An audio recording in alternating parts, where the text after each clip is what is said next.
ಇದೂ ಒಂದು ಕಾರಣನ ಸರ್? ಯಾಕಂದ್ರೆ ನೀವು ಸೊಸೈಟಿಗಳಲ್ಲಿ ಲೋನ್ ಕೊಡೋಕ್ಕೆ ದುಡ್ಡು ಕಡಿಮೆ ಇದೆ, ಇನ್ನೊಂದು ಕಡೆ ಕೋಆಪರೇಟಿವ್ ಬ್ಯಾಂಕ್ಸಲ್ಲೂ ಕಡಿಮೆ ಆಗ್ತಾ ಇದೆ. ಈ ನಬಾರ್ಡ್ ಜನ ಎಲ್ಲಿ ಸಾಲ ಸಿಗ್ತದೆ ಅಲ್ಲಿ ಹೊರಟೋಗ್ತಾರೆ.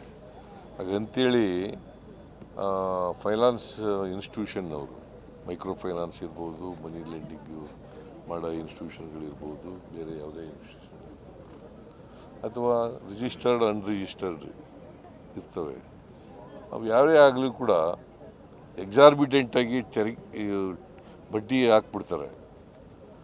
ಸೊ ವಸೂಲಿ ಮಾಡುವಾಗ ಕೊಯರ್ಸಿವ್ ಮೆಥಡನ್ನು ಅಡಾಪ್ಟ್ ಮಾಡ್ತಾರೆ. ಆಮೇಲೆ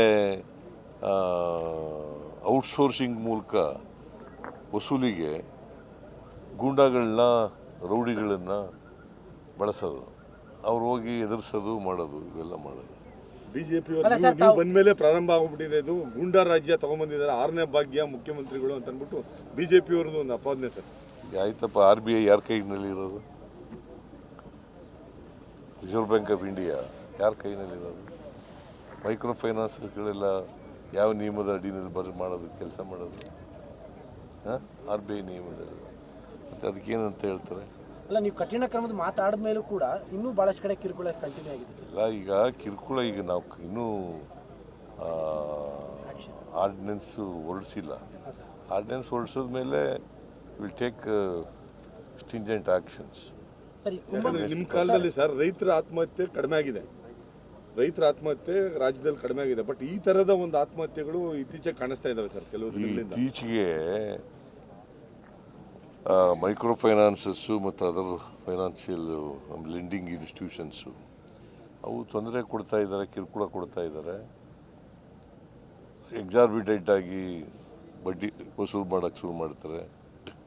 28, 20, 30% ಹಿಂಗೆಲ್ಲ ವಸೂಲು ಮಾಡ್ತಾರೆ ವರ್ಷಕ್ಕೆ ಬಡ್ಡಿ. ಸೊ ಹಂಗಾಗಿ ಜನ ಬೇಸತ್ತು ಸಾಲ ತೀರ್ಸೋಕ್ಕಾಗ್ದೇ ಆತ್ಮಹತ್ಯೆಗೆ ಶರಣಾಗಿರ್ತಕ್ಕಂಥ ನಾನು ಎಲ್ಲ ಜನರಲ್ಲಿ ಮನವಿ ಮಾಡ್ತೇನೆ, ಕರ್ನಾಟಕದ ಎಲ್ಲ ಜನರಲ್ಲಿ. ನಾವು ಈ ಯಾರು ವಿಪರೀತವಾಗಿ ಬಡ್ಡಿ ವಸೂಲು ಮಾಡ್ತಾರೆ ಮತ್ತು ಕಾನೂನು ಬಾಹಿರವಾಗಿ ಮಾಡ್ತಾರೆ, RBI ನಿಯಮಾವಳಿಗಳನ್ನು ಉಲ್ಲಂಘನೆ ಮಾಡ್ತಾರೆ, ಅವ್ರ ಮೇಲೆ ಕ್ರಮ ತಗೊಳ್ತೀವಿ. ಯಾರೂ ಕೂಡ ನೀವು ಆತ್ಮಹತ್ಯೆ ಮಾಡ್ಕೊಳ್ತಕ್ಕಂಥ ಅಥವಾ ಇನ್ಯಾವುದೇ